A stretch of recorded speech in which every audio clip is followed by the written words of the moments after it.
ప్రభుత్వం ఏ ప్రభుత్వంలో కూడా తిరగలేదు. ఇప్పుడు కాంగ్రెస్ ఉంది, తెలుగుదేశం పని చేసినాయి. ఇక జగన్ ప్రభుత్వంలో ప్రజలు తిరగబడ్డారన్నది మేమే సాక్ష్యం. నెక్స్ట్ ఇతను చేసి అన్నీ కూడా పథకాలు నవరత్నం అన్నీ కూడా రాలిపోయినాయి. రత్నాలు కాదు, బోడిగుండు సున్నాలు లాంటివి రాలిపోయినాయి మొత్తం. ఒక మద్యపాన నిషేధం అన్నారు అనేసి పేదల దగ్గర ఇంచుమించు ఒక పర్ హెడ్కే 2,40,000 రూపాయలు వసూలు చేశారు ఈ 5 సంవత్సరాలు. ఒక క్వార్టర్ తాగి కొడికి ఎంత దారుణం చూడండి. 30 రూపాయలు 40 రూపాయలు క్వార్టర్ వచ్చి 150 రూపాయలకి ఫస్ట్లో అయితే 200 2 ఇయర్స్ అమ్మారు. అక్కడి నుంచి తీసి మళ్ళీ ఈ 3 సంవత్సరాల్లో 150 చేశారు. మరి పేదలు ఎలాగండి వాళ్ళు నేను చాలామంది చెప్పాను, అరే మందు మానేంటారు ఎందుకు అంటే, సార్ మేము మందు మానలేం, ఎందుకంటే రేపు పొద్దున డ్యూటీకి వెళ్ళాలంటే తాగితే కానీ పని చేయదు అనేసి. అలా ఇప్పుడు వాళ్ళు దేన్ని క్యాచ్ చేశారంటే ఓన్లీ మద్యపానాన్ని క్యాచ్ చేశారు. మెయిన్ వీళ్ళు ఎవరో విజయసాయిరెడ్డి ఈ జగన్ గారు కలిపి 16 నెలలు జైల్లో ఉండి చేసిన ప్లాన్ ఏంటంటే మద్యపానం మీద వీళ్ళు క్యాచ్ చేశారు. మద్యపానం నిషేధం పేరు చెప్పి మనకు డబ్బులు బాగా వస్తాయి. నెక్స్ట్ ఇసుక, నేను ఇసుక లారీలు ఉన్నాయి, నా ఇసుక లారీలు మొత్తం అమ్మేసాం మళ్ళీ అన్నీ లాస్ అయిపోయి. ఒక లారీ వచ్చి ఇసుక 3 యూనిట్లు 4,000కి ఇచ్చేవాళ్ళు మేము. ఇప్పుడు అదే 3 యూనిట్లు 10,000, 6 యూనిట్లు నేను 9,000కి ఇచ్చేవాళ్ళం. ఇప్పుడు 28,000కి అమ్ముతున్నారు. ఎంత దారుణం చూడండి అది. ఇసుకలో సిమెంట్, ఈయన వచ్చాక సిమెంట్ 210 రూపాయలు ఉన్న సిమెంట్ ఈయన వచ్చాక 320 అయింది, ఇప్పుడు 380. అలాగే అన్నింటి మీద తినేయటమే. గుళ్ళు తిరుపతి కూడా అంత దారుణం. తిరుపతిలో రేట్లు పెంచారు అన్నీ, లడ్డు రేట్ల దగ్గర నుంచి అన్నీ మొత్తం వ్యవస్థను నాశనం చేశారు సార్. అందుకోసం మేము తిరగబడి వచ్చాం. ఎందుకంటే ఈయన మళ్ళీ వచ్చారనుకో ఒక్కరు కూడా బతకలేం. ఈయన సిద్ధమని అంటున్నాడు, మేమే సిద్ధంగా ఉన్నాం తట్టబట్ట చదువుకొని హైదరాబాద్ బెంగళూరు వెళ్ళిపోదామని. మేము అంతే, ఎందుకంటే ఎక్స్ అయిపోయి ఉన్నాం. ఇతని వాళ్ళు మొత్తం జీవితాలు పాడైపోయినాయి. లిక్కర్ తాగిన వాళ్ళు ఇంచుమించు 2-3 వేల మంది చనిపోయారు. అట్లకి సమాధానం లేదు. ఏంటంటే అందరూ లెవెల్ పాడైపోయినాయి. ఇంచుమించు ఒక 1000 మంది ఉన్నారు. నేను చూపిస్తాను కావాలితే మీడియా వాళ్ళందరికీ కూడా. అతని ఆరోగ్యాలు మొత్తం చెడగొట్టేసాడండి. ఏదో పథకాలు అంటున్నాడు, 10 రూపాయలు ఇస్తున్నాడు, 1,000 రూపాయలు ఆగుతున్నారు మనిషి దగ్గర. తెలుసుకుంటలేదు. ఒక్కొక్క మనిషికి ఒక కుటుంబంలో 50 నుంచి లక్ష రూపాయలు ఇచ్చా అన్నాడు. ఏం లేదు. 4-5 లక్షలు ఒక కుటుంబానికి బాకీ ఉన్నాడు. ఏంటి నిత్యావసర వస్తువులు మొత్తం అన్ని రేట్లు పెరిగిపోయినాయి. పొలమని చెత్త పన్ను.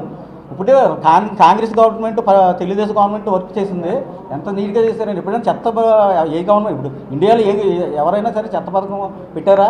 మన ఏకైక ఆంధ్రప్రదేశ్ ఒకటే పెట్టింది చెత్త పథకం, 50 రూపాయలు. మళ్ళీ కానీ ఇతను ఓటు వేసి ఇతను కానీ గెలిపిస్తే చెత్త 150 రూపాయలతో కూడా చేస్తాడు. మీరు గమనించుకోండి. మందు తాగి వాళ్ళు మద్యపాన ప్రియులు చెప్తున్నాను నేను మీ మీడియా ముఖంగా. చీప్ క్వార్టర్కి 150 అమ్మేది 300 కూడా అమ్ముతాడు. అంటే రోడ్డు మీద నడిచినందుకు రోడ్డు ఛార్జ్ అనేసి వేస్తారు. మనిషికి 50 రూపాయలు పర్ హెడ్. సజ్జల రామకృష్ణ గారు లేసి 50 రూపాయలు కదండి మనిషికి, ఇంట్లో 6 ఉంటే 300 నెలకి మన రోడ్లు బాగుపడతాయి అంటారు. అటువంటి సలహాదారులు, పనికిమాలిన సలహాదారులని 44 మందిని పెట్టుకుని డబ్బంతా వృధా, అది చాలా వృధా చేసేస్తున్నారు ఈయన. దానికోసం మాకు విరక్తి చెంది వాళ్ళు బీపీలు వచ్చేస్తున్నాయి. మాకు బీపీలు వచ్చి బయటకు వచ్చి, ఎందుకంటే పబ్లిక్ ఇలా తిరగబడుతుంది, ఎందుకు తిరగబడుతుందంటే అతను ఆలోచించుకోవాలి. మేము రాజమండ్రిలో నాకు 1000 మంది ఉన్నారు ఫ్రెండ్స్, ఎవరికి ఒక్క ఓటు కూడా చేయలేమను, వైసీపీకి ఒక్క ఓటు కూడా ఇకను. నేనే రేపు నుంచి తిరుగుతాను నేను ప్రచారంలో. అదొకటి మేమందరం ఏంటంటే నిర్ణయించుకున్నాం, ప్రజలకి మంచి చేసే నాయకుడు కావాలి మనకి. డబ్బు కోసం కాదు. జగన్ ఎప్పుడైనా ₹1 జేబులో డబ్బు తీసేటంటే, ఇప్పుడు నన్ను ముఖ్యమంత్రిని చేయమనంటే నేను చేస్తాను. అమ్మఒడి 50,000 ఇస్తాను, పెన్షన్ ఒక 10,000 ఇస్తాను. అయితే నా సొంత డబ్బులా? నాయకులు మీ డబ్బులే, మీరు కట్టిన పని డబ్బులే ఇస్తున్నాడు ఇప్పుడు జగన్. అతను ఎప్పుడైనా సొంత డబ్బులు ఎప్పుడైనా ఒకసారి 1,00,000 రూపాయలు ఎవరికైనా దానం చేశాడో చూడండి. సొంత తల్లిని అందరినీ గెంటేశాడు. ఇప్పుడు అక్క చెల్లెలు ఏం గెంటాడు చెప్పండి. అప్పుడు ఏం చూస్తాడు ఇక్కడ ప్రజలను? ఇక్కడ అక్క చెల్లెలు అన్నాడు అందరినీ. ఎస్సీ వాళ్ళని ఎంత బాధ పెట్టాడంటే, నిజంగా మా ఫ్రెండ్ అండి ఒక ఆయన డాక్టర్, వాళ్ళు మొత్తం అందరినీ బాధ పెట్టి చంపేశారు మొత్తం. చాలా తప్పు అండి అది. ప్రజలు తిరగబట్టండి.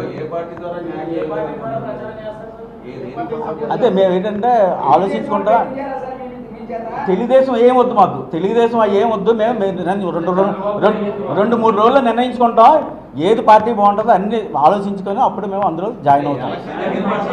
అందుకే అది అంటే 2-3 డేస్ అండి. 2-3 డేస్ నిర్ణయం ఉంది మాకు. ఏంటంటే ఒక జనసేన అంటే అతను బాగా ఖర్చు పెట్టి, బాగా అతను సొంత డబ్బులు ఖర్చు పెట్టి చేస్తున్నాడు. ఆయన మీద మాకు కొద్దిగా నమ్మకం ఉంది. అదే మేము 2 రోజుల్లో నిర్ణయించుకొని జాయిన్ అవుతాం. ఎందుకంటే ఆ సొంత డబ్బులు ఏమండి ఖచ్చితంగా కూటమి అంటే ఇప్పుడు అందరూ కలుస్తారు. అది కాదు నేను అన్నది. ఇప్పుడు ప్రజలకు సేవ చేసే నాయకుడు కావాలి మనకి. కావాలంటే సొంత డబ్బులు ఖర్చు పెట్టిన వాళ్ళు కావాలి. ఇప్పుడు జగన్ ఏమన్నా 1,00,000 రూపాయలు ఎవరికైనా ఇచ్చారు ఒక్కసారి మాకు ఒక్కసారి నాకు చూపించమనండి. ఎవరికైనా 1,00,000 రూపాయలు ఎవరికైనా దాని అదే జనసేనలోనే జాయిన్ అవుతాం మెయిన్ అది. ఎందుకంటే ఏముంది చెప్పండి సార్.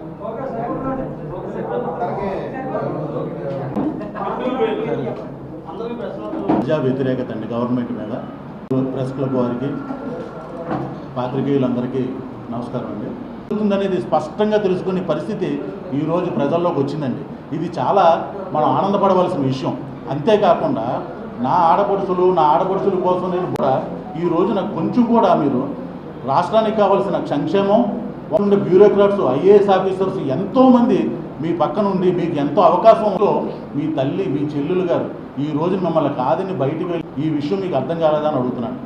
ఎంతోమంది మేధావులు ఇలాంటి సంక్షేమం చేసాము, 99% చేసాము, మీరు సాటిస్ఫై అయితే ఓటేయండి అంటున్నారు. ఎక్కడంటే జాలిగా చూశారు సార్ మమ్మల్ని చూస్తుంటే. నిజంగా మనందరం ఎంతో బాధపడాలి. ఒక్క అవకాశం అంటే ప్రజలకు నిజంగానే మంచి జరుగుతుంది.